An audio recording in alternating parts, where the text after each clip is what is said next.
All right. Oh, there's Keith. Hi.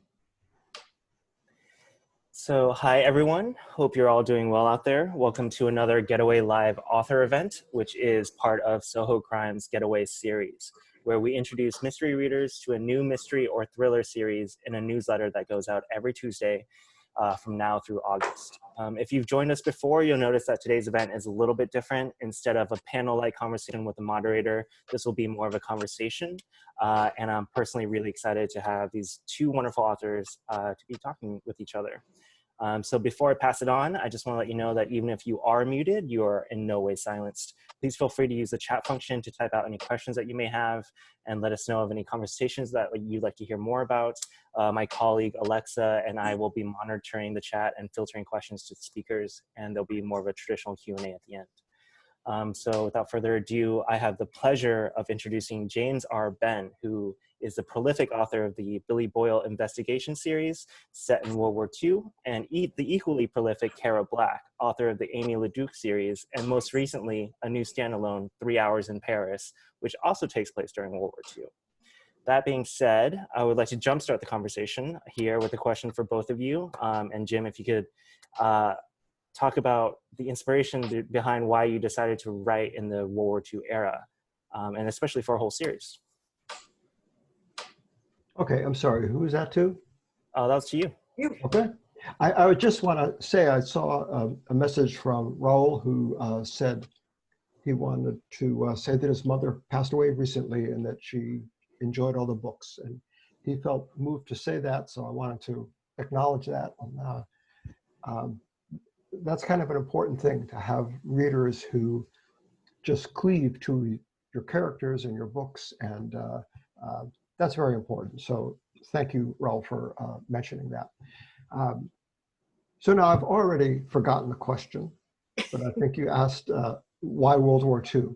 And for me, there were really two answers. One is I grew up on a street where everybody's dad had been in the war, and everybody had their stories from their fathers about what it was like.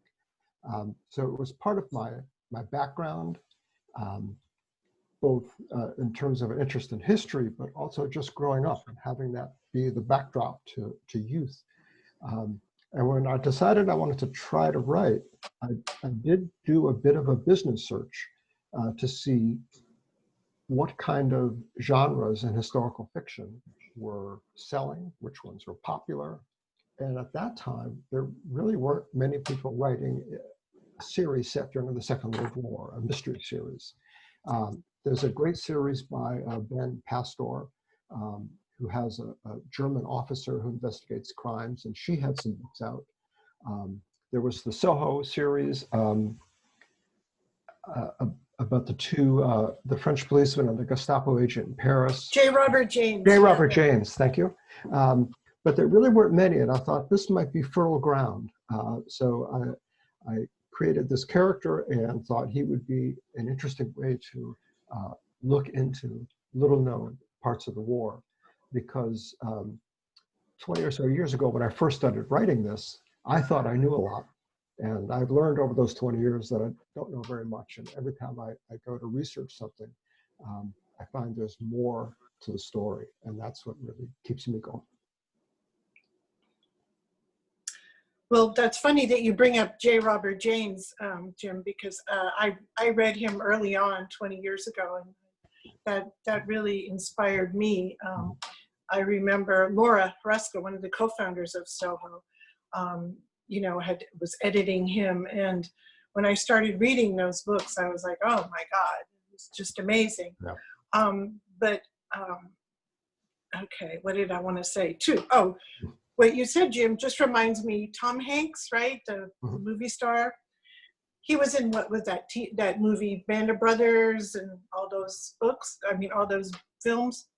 And I heard him, I think he wrote a book, and he was talking about, he said, I grew up in Oakland, which is right out my window here across the bay.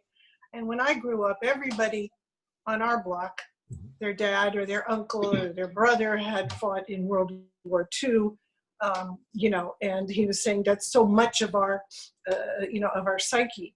So I have to say also, you know, my father was too young, but my uncle, many people in my family also served in World War II. But I think the book I've written now, 3 Hours in Paris, is set, you know, as a World War II story that only could have happened, you know, at that time. And it happened because I found this footnote in history that just blew my mind. And I was like, oh my God, that just opens up so many questions for me. It was, Hitler went to Paris for 3 hours, you know, and it's like, why? Why would he only go 3 hours? Why didn't he have a parade on the Champs-Élysées? You know, why, you know, and why did he never go back? Why did he just leave? And I just felt that there were so many questions about that. Excuse me, my allergies. And so when I delved into this further, I saw that there were the two men that went with him, Arno Breker, his sculptor, and Albert Speer, the architect for the Third Reich. They were both with him, and I even have a photo of them together with Hitler in front of the Eiffel Tower. They both survived the war, and they wrote their own accounts of what happened, and they gave two different dates. Albert Speer said it was June 28th. Arno Breker said June 23rd. They're both with him. I said, there's something to that something happened. And why did Hitler stay for 3 hours? So it was something that really drove me. I had all these wonderful notes that I've been, you know, taking over the 20 years of writing the Aimée Leduc books, you know, the notebooks and all these World War II facts or things about the occupation or things I'd seen that never really fit in an Aimée Leduc story. They really didn't, as my editor would point out. Great tidbit, great thing, but not in this story. So I had a lot of great things I wanted to bring out. So that's sort of where that happened. And then I had to go, of course, do research, the best part of my job, and based on real facts, like what happened in the Orkney Islands at the beginning of the story, and different things. And it's fascinating. Like you say, Jim, I thought I knew all this. I had no clue. It's like you start to dig, and it's like you could just go down this rabbit hole, you know? So my question to you is, did you start off wanting to write about Hitler's visit, or was it more that you wanted to write a World War II story and you stumbled across this as part of it? I think I've always wanted to write a World War II story, but I didn't have the story. I had this amazing tapestry of you know, things that I've heard from my friends, grandmothers or mothers. I've had all these wonderful, like I had a bunch of photos that I bought at the flea market, black and white, you know, as the men, you know, in Paris, they have this box and you go through it. And I found some photographs, and I remember I picked one up of a bakery, boulangerie. You know, people are waiting in line during the war, the old women, the children, they're all kind of like, you know, Paris was a couple weeks ago, vacant streets, they're waiting in line, but they weren't doing social distancing, and you know, waiting to get, you know, and then they're hoping to get to the window before they're sold out. And then I realized, my God, you know, I'm staying around the corner at my friend's house. That's the bakery I pass every day. That's the bakery where I've gone to buy bread, you know. And just to, you know, yeah, I mean, and it's like, that's not so long ago. That's really much more recent history. And I was like, yeah, in the history of Paris, that's a drop in the bucket when it's a 17th century street, right? So all these things of history were just there. So I wanted to use that, but it was the fact of this 3 hours in Paris, and I felt there had been a cover-up, or, you know, Goebbels, who was the minister of propaganda, Mr. Faux News, the pioneer of faux news, had engineered something. I mean, I felt it was plausible. So. Now, you said you did research for this. You said something earlier when we were emailing about actually going to the sniper spots that Kate would have used to take aim at Hitler.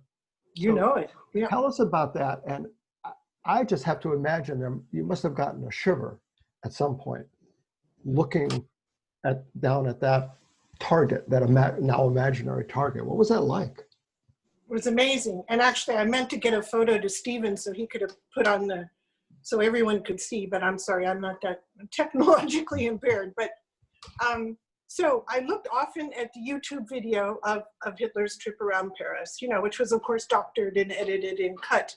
But I looked at that and I watched it. So I was thinking, if you're going to assassinate him, you're going to do it in a public place.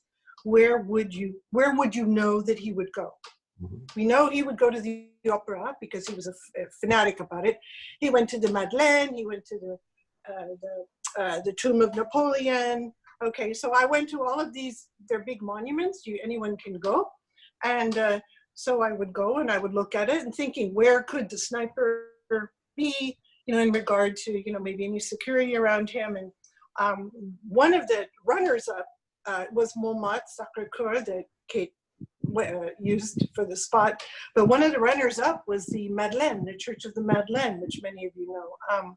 You know, really in the center of Paris. It's got the Doric columns, it's got the stairs, and it's right in the center of shops and the cities. And so I was looking, and there's that famous, you know, the Dijon mustard, M-A-I-L-E or M-I-A-I-L-L-E, the famous mustard. So they've got a shop right across from the Madeleine. Of course, it's in this big building. So I was like, well, right, you know, so I'm standing on the steps and I'm looking. So I go in this building and I go in the back, I don't know, and I climbed up to the top of the building through where the skylight was to see if you could, you know, and then I got chased away because it was the mustard building and they didn't like that. But I was looking, how would you do it? And of course, also a sniper is always thinking, how are they going to escape, right? That's part of the deal. You find the spot, but you also want to have a way. There was no escape from that building. So that was, forget that one.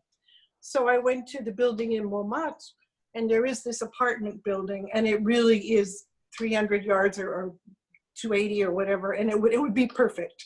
So, you know, I chose that because you really, really could have accomplished this, you know, this shot.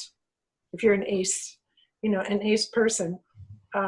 I have to say the Ministry of the Maritime that we talk about in there where Kate goes and I can't talk too much about it, but to give it away if you haven't read that. But there is a German officer there, Hinzer, and he's, you know, he's giving them some trouble. Well, he's a real person because I found his name scratched in graffiti on the Ministry of the Maritime on those columns out front. They have left them. I don't know, it's under rehab now, you know, if they'll still leave it. But I decided Hinzer would still live in my book. So there's these incredible things in Paris, you know, the bullet holes, the German graffiti, the angle of something. Did you ever see that movie, Jim, The Day of the Jackal? Oh, sure, yeah. Remember when, we know de Gaulle doesn't get shot. But right? when you're watching that movie, you don't know. Keeping that tension up. Yeah. Actually, Jim, you know, Cara reminds me, and this ties to an audience question here, but I know you do a lot of research as well. And where do you see, I know, and each book progresses through time in this very specific moment. Where do you see Billy Boyle going after the war ends? Well, you know, I get that question all the time, and I'm happy that people are concerned. And somebody actually emailed me and asked me to eat more kale because they want me to stay around longer to continue the adventures. But we're now, the book that came out last year, set in Paris with a cameo appearance by a member of the Leduc family. That's August 1944.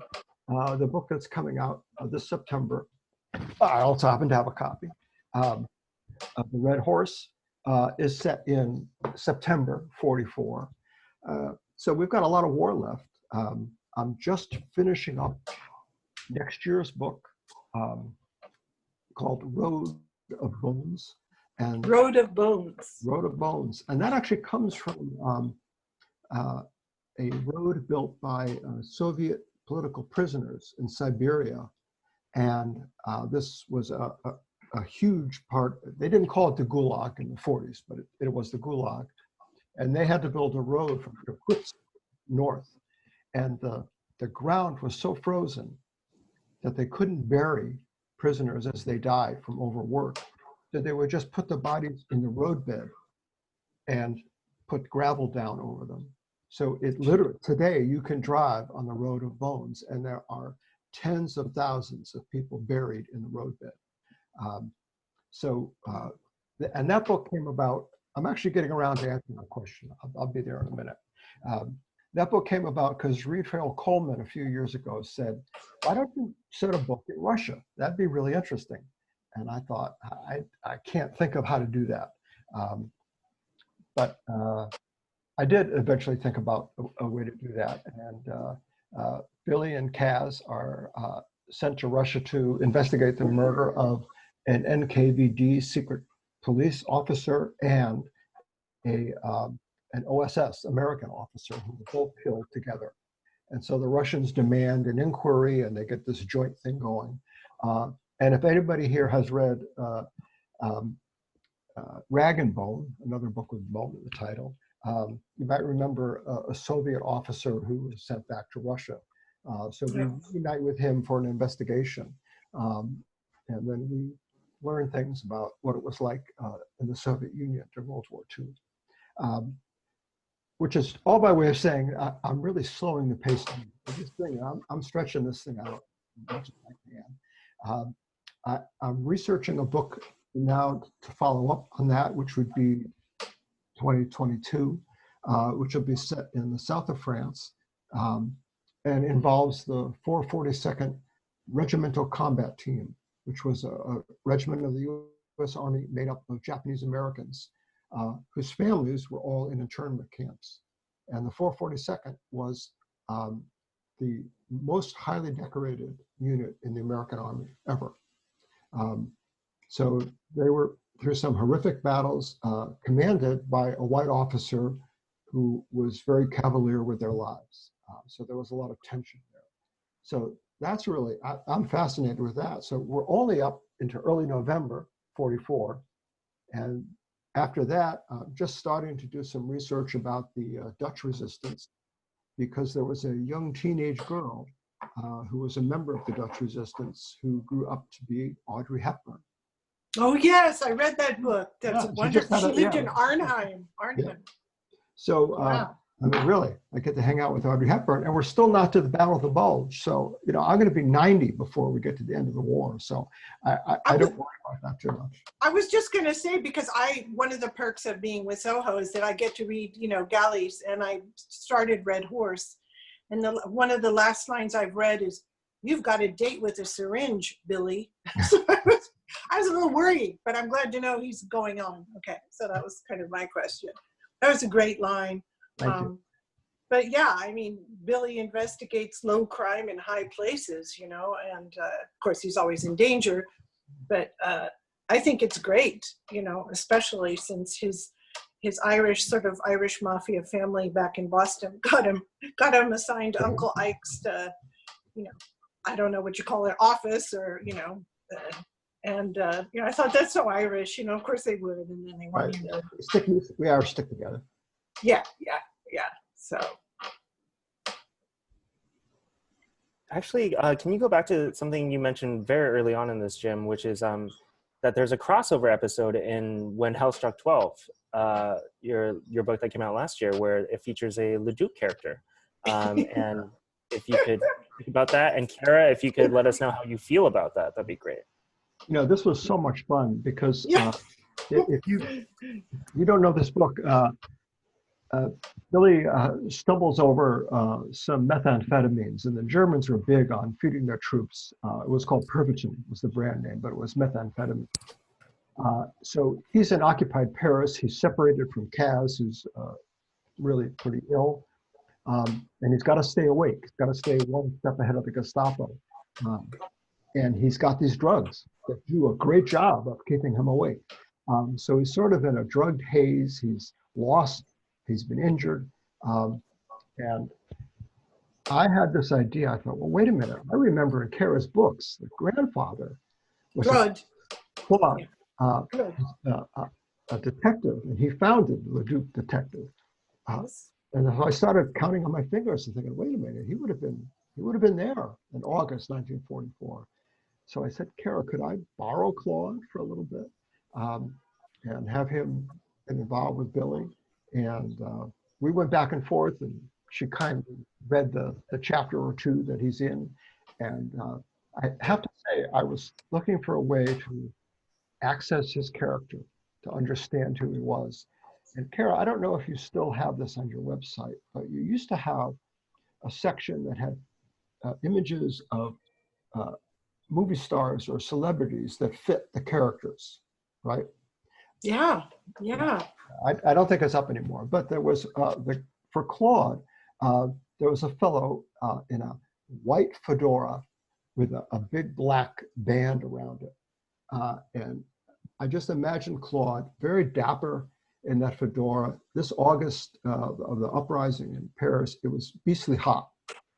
But I imagined Claude in this white linen suit with this fedora, the black band. And that just allowed me he just stepped out of that suit and just stepped on the page, and he sort of overpowered Billy a little bit. So in a way, as they do, as he does, you know. Yes, yeah. Now I said, well, okay, it's time for you to go, Claude. You're taking over the story. But it was great. They have a great adventure together.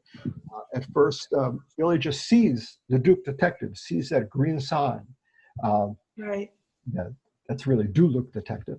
And right. he's in big trouble, and he takes a chance and knocks on the door. And Claude at first is angry that he's bleeding over his Aubusson carpet. That's right. Sure, is the same Aubusson carpet that Aimée has in her apartment, right? You would hand that down. And so they go on from there, and it turns out Claude is very active with the resistance. Yeah, no, that was great. I'm really glad, because everyone loves Claude, you know, somehow. Yeah. He talks to people, and you know, and I know, because I would like my grandfather to be like Claude too, even though I love my grandfather. But there's something about him, you know, the bon vivant, you know, he's got the mistress, he goes to the auction houses, he's a good cook, and he tells his granddaughter, Aimée, follow your passion. Mm-hmm. So, yeah, I mean, people have said, isn't he going to have his own story? And I said, well, he does make an appearance, you know, with Billy.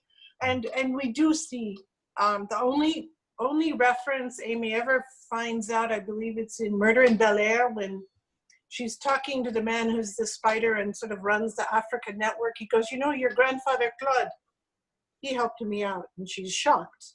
Yeah. What? You know, you slimy. And but he said, no, it was during the resistance. You know, we found where the Germans put the champagne, you know, in the cellar of the mairie, and that's why de Gaulle liked us, or something, you know. Yeah. So there was that little, you know, we know that he's always sort of been that way. But yeah, that was great. I loved it, really loved it. And I think it's really great that I was very worried about Billy at the end of that story, with him being so, you know, like that. I read about it too in that book Blitzed, about the German guy who wrote about how they were all on this Pervitin.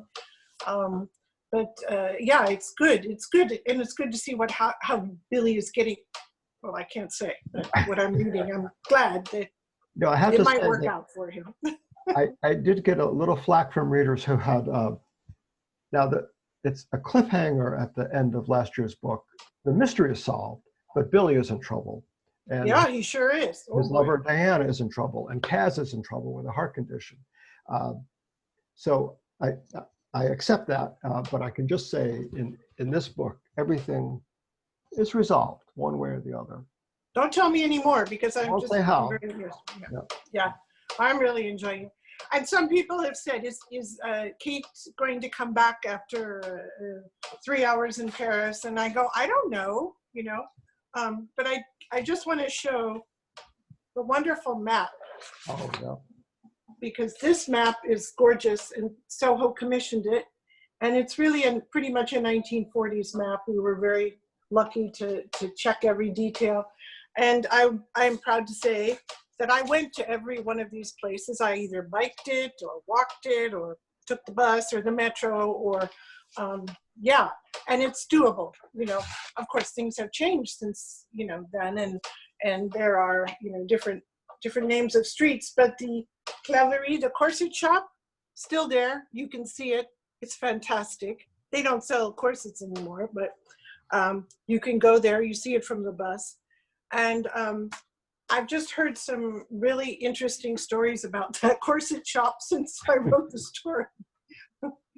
It had originally been one of the family owned until maybe about 15 years ago, and they would make prosthetics for, wooden legs for World War I and World War II, and then it became very strange. And my friend went to visit the corset shop and went upstairs, and there were still wooden legs on the second floor of this building.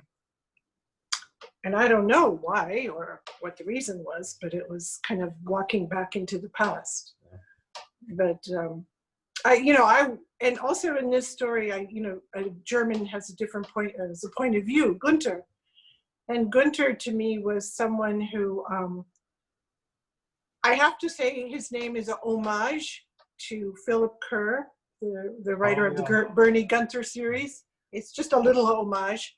But I think I really revered those books, and I know we lost Phil Kerr 2-3 years ago, sadly. But I really wanted to write from a German point of view, because it's to show that it's a complex issue, and good people can do bad things and vice versa. But there's no black and white in the war. There's people. I mean, Gunther was a Munich homicide detective, and he grew up during Weimar, right, when Germany was in complete chaos, when you had to take a wheelbarrow full of whatever marks to buy a loaf of bread. I mean, a whole disruptive time after World War I. And he grew up without a father. His mother abandoned him, and she left him with his uncle, who was a policeman. And the uncle gave him a lunch pail, a coat, and with structure in his life. And he could see cause and effect, and he could see, there was order in this chaos. So he was very interested in doing a very good job at what he did. And it would be by the book, and there would be order, and of course, in this book, his boss is the Fuhrer. So there's no, so he's really not wanting to, he's got to go along with it because his family are in danger as well. He's under threat. He has a deadline of 36 hours. So I think we also have to look at the other point of view, the other side, as it were. Well, yeah, and speaking of Philip Kerr and your inspiration for Gunther, I know, Jim, you mentioned that you had an inspiration for The Red Horse, which was connected to a TV series. Is that right? Oh, yeah. If any of you here are fans of The Prisoner, the Patrick McGoohan series from the 1960s, you might have noticed in the opening sequence, the secret agent, who's not named, hands in his resignation, and he puts it on his boss's desk. And the fellow who's sitting at that desk was the co-executive producer of the series, along with Patrick McGoohan. His name was George Markstein. So he has that little scene in the beginning of every show. And he was fascinated by the whole notion of what do you do with spies who can't be used. And he had heard about a special operations executive facility during World War II that was called, I have to make sure I get it right, the number 6 Special Workshop School. And it was a facility up in Scotland, a manor house that was hidden away. And this is real. This was a place where the Brits would send their spies who washed out of spy school but knew too much to be released into open society. And they called it a school, and a lot of the people that went there thought they were going for more training, but they were just going to a really nice vacation home where they were kept incommunicado for the rest of the war. Now, going back to The Prisoner, George Markstein had that notion as the inspiration for The Prisoner, because the whole idea behind The Prisoner is spies from all sides are put into a very nice retirement home so they can't tell their secrets. And Patrick McGoohan is called Prisoner number 6, and that was in reference to Special Workshop number 6 that the SOE ran. And after the TV series ran out, he wrote a book called The Cooler, which was set in Inverness Lodge, the Special Workshop #6. And it was a murder mystery of all these washed-up spies who had slowly started to realize why they were being held there. And Susan McNeill wrote one of her, Right. what's her name? Maggie Hope. Maggie Hope books was set there as well. But it was really George Markstein who created that whole notion in his book. And I thought, well, okay, I like that idea, but they'd also need a hospital. And on the cover of this book is a picture of an actual, or recreated, but a lunatic asylum that had been fallen into disuse and is repurposed by the British and the Americans as a place for agents who have been wounded in mind or body to recuperate. So it's sort of like the Special Workshop #6, but a larger facility, a medical facility, as well as a place just to keep people. So I have a character as well, an homage. There's a George Markstein character in the book. That's my homage to George, who started this whole idea with his book, The Cooler, and the TV series. Didn't they film that in this village in Wales where the buildings are very like miniature or small scale or something? If you're a fan of Doc Martin, it's Portland. It's the same place where they filmed Doc Martin. Really? You didn't know that, huh? I learn something every day. That's amazing. You know, I was reading something and they said that the SOE documents that survived the war and post-war, only 15% have survived. And that's including Section D, which is the precursor to SOE that Kate works for. So isn't that interesting that only 15% of the documents and whatever Part of survived? it is they actually had so many failures. I mean, SOE was not all that successful all the time. So there was a lot of stuff they didn't want to survive the war. And I think that's one of the things that's interesting about writing about World War II. We should just be the good guys, but it's not always the case. And that's where, as a writer, I find that the tension comes in, because there's a grit there that we rub our characters up against, the grit of how they're used in pursuit of the war aims. And it's not always pretty, but it's a war after all, and they signed the Official Secrets Act, and you know, that's it. And you know, and again, a lot of those SOE people were given 6 month shelf life, if that, or whatever. But yeah, they don't always think about it. But I think also the people that would go for that kind of job, who were recruited, were, you know, out of the box people. They were not the standard, I don't know, Eton or, you know, whatever the elite schools are in Britain. They weren't part of that old boy network. Yeah. They were people who could do these things. They could get things done. They were resilient. They could think out of the box. Some of them were innovators. There was a lot of things I discovered about inventions during World War II that, of course, they were constantly inventing, right, to use on the battlefield or, you know, with people, agents. And there were all these things that we now use, but there was a lipstick gun, okay? They had a lipstick gun, and I was like, I really tried to use that in my story. It just didn't fit, but I was like, how cool is that, right? A one-time use, you know, a lipstick gun. And again, you can use that, Jim. You can use that later on, okay? Maybe Diana could have, I don't know. But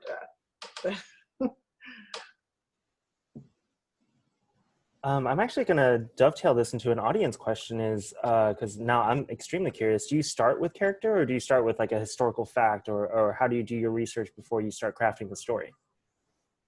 That could go to Jim or Cara. I started with that footnote in history. You know, like, why did that happen? How could it have happened? What did it mean?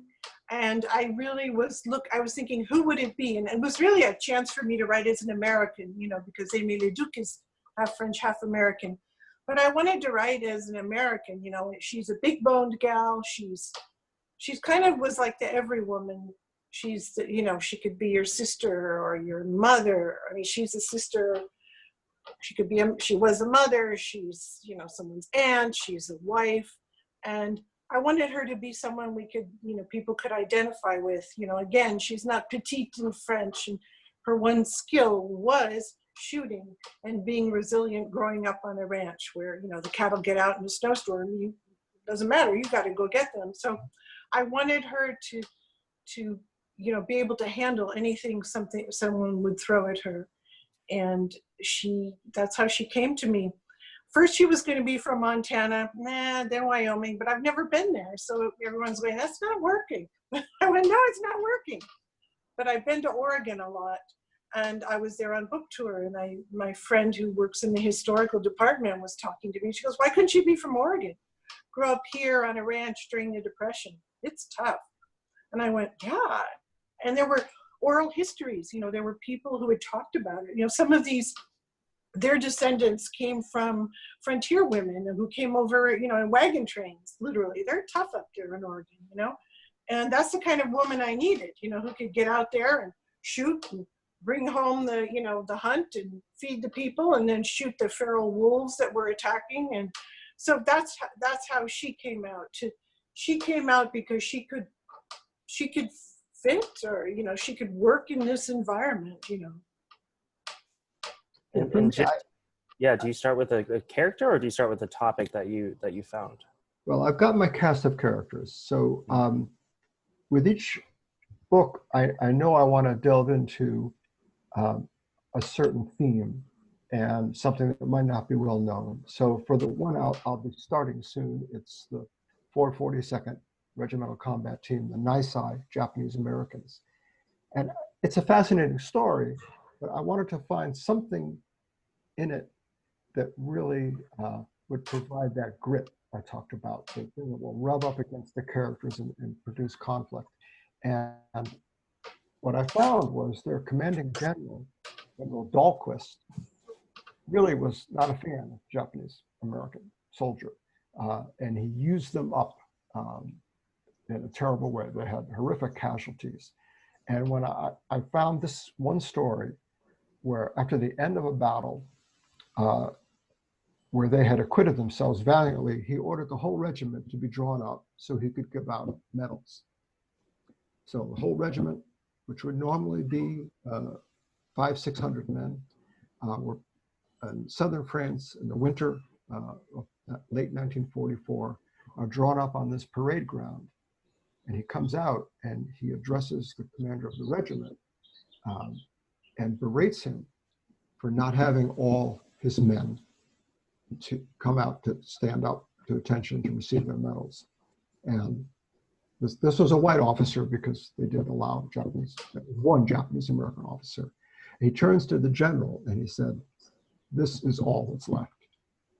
In that moment, I said, that's the grit. That's going to be the story of how this guy used the regiment beyond and pushed them beyond all possibility of being saved from the battle they were in, and how they were just chewed up and used. And even he didn't realize what he was doing.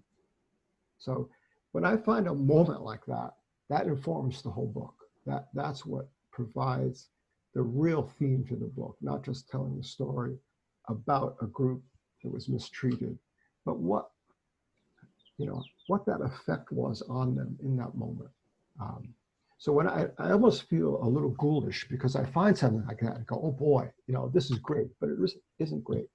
And Keith, yes. I'm sorry, I'm jumping ahead, but Keith Rafael just put up a question: will Daniel Inouye make an appearance? And yes, he will. He was there. Wasn't he our senator in Hawaii too? Yes. Yep.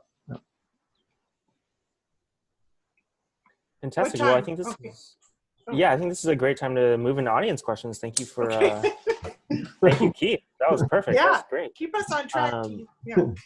Yeah. One question, one of the first ones, which I'm curious as well, is you've both done standalones, you've both done series. Which do you like better, and what are the differences in writing them? Jim, if you want to take us away on that one. You know, I'm working on a standalone right now. I've finished the next book to submit early, so I'm trying my hand at a young adult book set in Denmark during the rescue of the Jews in 1950. And it's so much fun to write a standalone because I don't do it in the first person. So the Billy books are all from his point of view. It's first person, straight ahead, which is a little demanding and a little constricting. So when I get to do a standalone, it's always third person, and it's just like, oh, I can relax. You know, I can have this broad viewpoint. And then I realize after a while, well, there's some limitations to that, but it's a lot of fun. It's almost relaxing in a way, because the Billy Boyle books have to follow a certain timeline, a certain format. As I said, the first person all the way. So it's a little prescribed, but it's also familiar, so that when I start a new one, it's like, okay, I know all these people. You know, I know how this is going to work. I don't know what's going to happen, but I know how it works. And Cara, what do you think? Well, I agree. I mean, Aimée Leduc has her cast of characters, and yes, there is a timeline. And I've just finished the next Aimée Leduc, which is the 20th Aimée Leduc.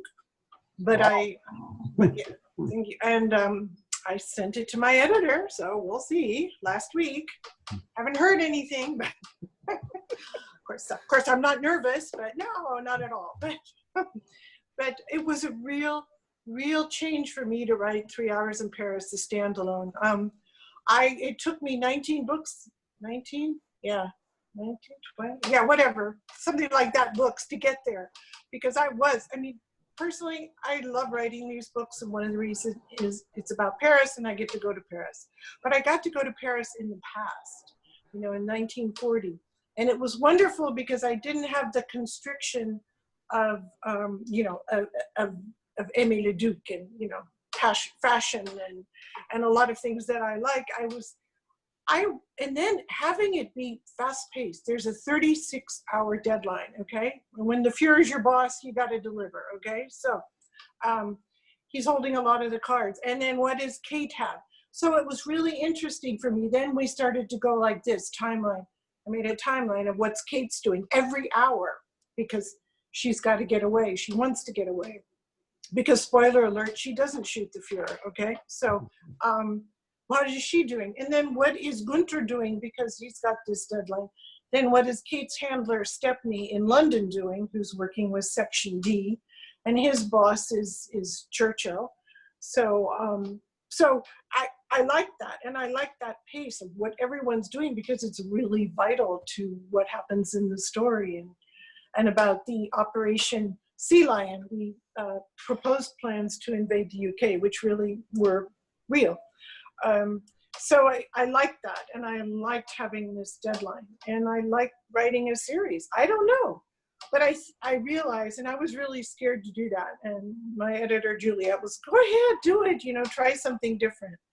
And so many people who have started writing when I did 20 years ago, you know, Kent Kruger, Harlan Coben, I'm not putting myself in their class, but I'm saying, you know, Laura Lippman, they have written standalones and new series, and Reese Bowen, and they're always saying, hey, you know, when I see them at BoucherCon, haven't you written that standalone yet?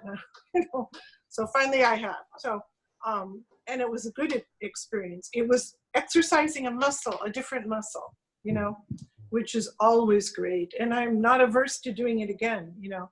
And I think that's really exciting when you talk about a YA in Denmark, you know, that really sounds intriguing, you know.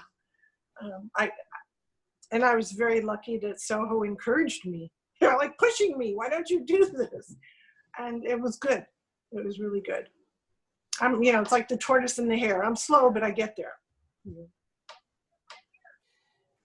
And just on top of that, I mean, you both do research. I mean, I know Cara, you go to Paris and you walk the streets and you're in it. And Jim, where do you exactly get your I guess information? Is it at libraries? Where do you do your research? You go online? Well, actually, in a couple of months, I was supposed to be in Denmark doing research for this this new manuscript, but that's not going to happen.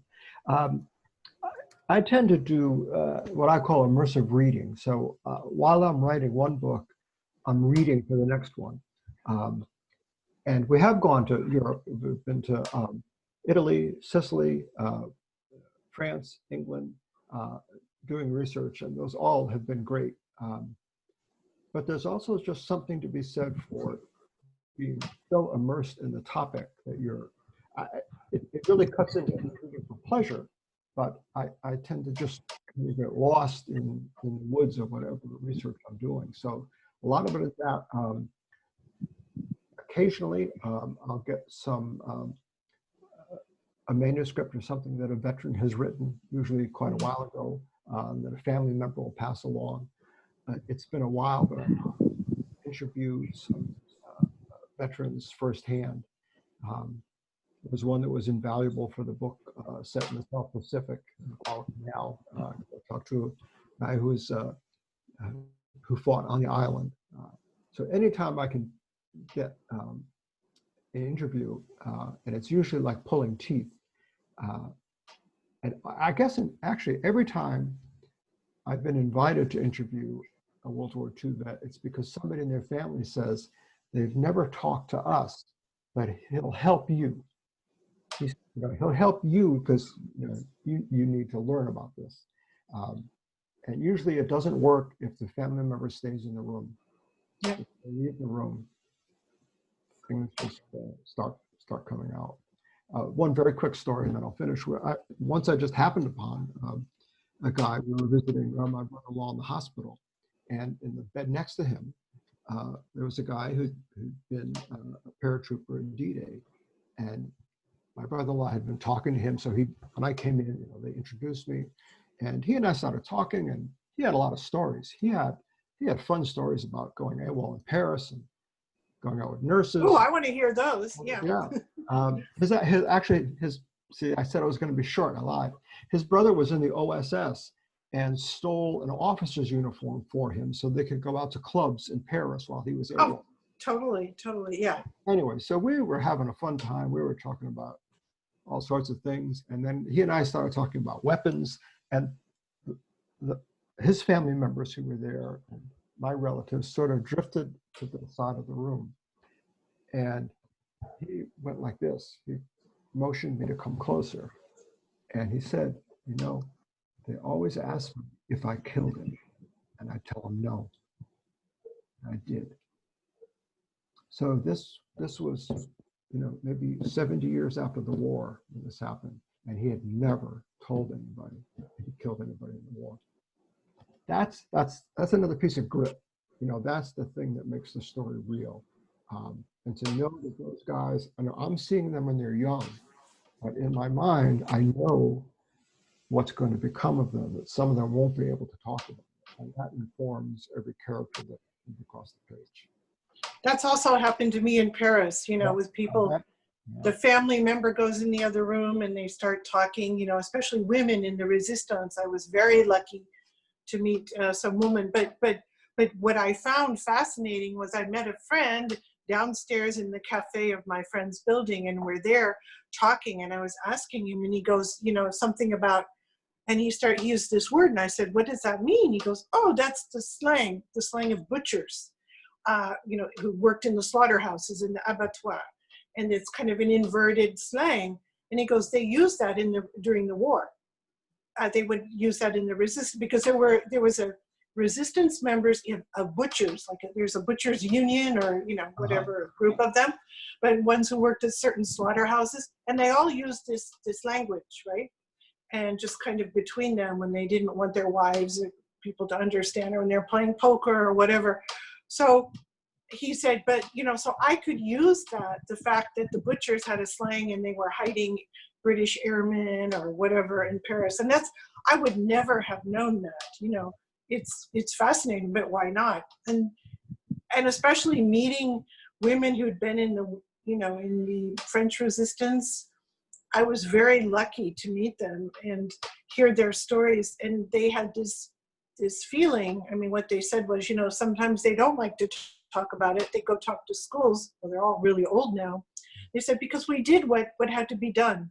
You know, we're not there for glory or, you know, this is what had to be done. You know, this was, you know, a woman her father ran a printing press in Lyon, and he asked her to take this package outside of Lyon, and she was a young mother.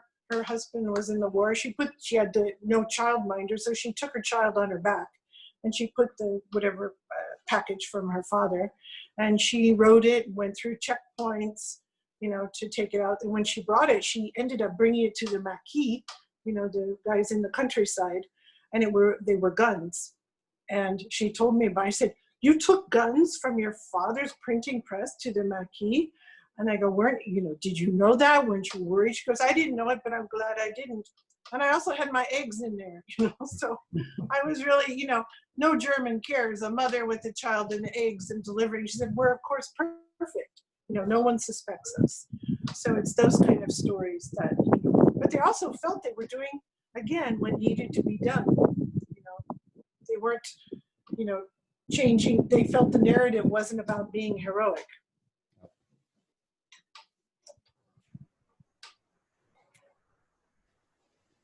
Let's see. And then you mentioned in an earlier interview, Cara, this is a question from Donald Bruce, that there might be another standalone post-war in Paris. Is that still a possibility? Yeah, yes, there is. Yeah, a very different kind of book. Thank you for asking, Donald. It's very different. I don't know, but I wanted to write about stories that I heard after post-war France, because in 45, I think it was one of the coldest winters in Paris they had since, you know, I don't know, the century before. There was no charcoal, you know, coal to heat. There was the food, the fields had been pillaged by the Germans. You know, there were no farms. All the equipment was melted down. So they couldn't even plant again, and people were starving and hungry. It was almost even worse. They won the war, but, you know, and until the Marshall Plan happened. And I think also in Britain, they also, you know, had real trouble until, you know, because they had nothing. So I think that's a time, and there was a lot of retribution, a lot of, you know, about what happened during the war, the people who did well, you know, with butter, eggs, and sugar, and made fortunes. And so I think that's a fascinating time. It's not what we think, but thanks for asking. We'll see how it goes. And Jim, do you think, speaking of moving through the war, do you think Billy will be able to meet Churchill at some point? Oh, he already has. He drank with him. There you go. Yeah, that's right. Yeah. He was. It'll take another 20 years. Churchill told him the story about how he started drinking whiskey because when he went to India, he couldn't drink the water, so all he drank was whiskey. So, and we have to bring him back. We have to bring Eisenhower into the story more. Yes. One of the things that Laura Hureska, the founder of Soho, was my first editor, said, you have to have Ike in every book. People really like Ike. And I followed her advice for a while, and now, you know, some of the plots just don't work for that. But we'll have to make sure we get a little more Eisenhower. I'm expecting Ike in this book because he's trying to find Ike. So anyway. Well, this has been fantastic, everyone. Thank you so much for coming. Thank you, Cara and Jim, for participating in this Zoom. Well, thank you, and thank you, Steve. Will we get to see the questions there and comments? Yeah, I asked most of them, and I will. And there's comments, and I'll save them for you and send them along. Save the transcript. Thank you, everybody. If I didn't see them. But yeah, and thank you all. And thank you for all our wonderful viewers. Well, expect to see a little bit of an email about next week's Getaway event. It will feature James Salas and Stuart Neville, which is amazing because they've been on the ends of the world. Yeah. So I just want to ask, are you going to have a Northern Irish translator? I think that'll be Juliet. We'll see how she does. But yeah, thank you, everyone. And we'll see you again soon. Okay. Bye. Thank you, everyone.